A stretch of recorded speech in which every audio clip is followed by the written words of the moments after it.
Most people think Phoenix real estate has been stuck for the last few years, but here's what no one's really telling you about. Home values didn't stall, they paused, waiting for incomes to catch up. Whether you're buying, selling, or just paying attention, 2026 is quietly setting up to be a very different year. Now let's start with incomes, because this matters more than people realize. Since 2020, household incomes in Maricopa County are up 33%. Yeah, 33%. The average household went from about $68,000 to $91,000. Family households jumped even more, now averaging around $108,000, and married families closer to $126,000.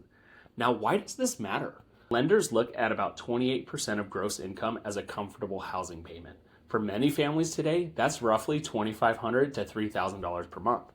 With rates holding around 6.25%, that supports home prices roughly between $350,000 to $500,000, which in today's market typically means a 1,500 to 1,800 square foot single family home. That's mid 300s in part of the West Valley and mid 400s in much of the Southeast Valley. Here's the part that matters. Home prices haven't really gone anywhere for about 3 years. Incomes have been climbing, prices have been waiting. Inventory under 500,000 now makes up 57% of all homes for sale, and it's up 16% from last year. Rates have been steady in the low sixes for 4 months, and with that, buyer confidence is quickly coming back. For sellers, Q4 silently surprised a lot of people. November closings were up 3.3% year over year, but when you factor in fewer closing days, activity was actually up closer to 9%. December is also pacing ahead, about 14 more closings per day compared to last year. If this momentum carries into January, that's a strong signal for early 2026 demand. We're also seeing the market rebalance city by city. Phoenix-Mesa, and Tempe are slowly shifting back into sellers markets, depending on pricing and condition.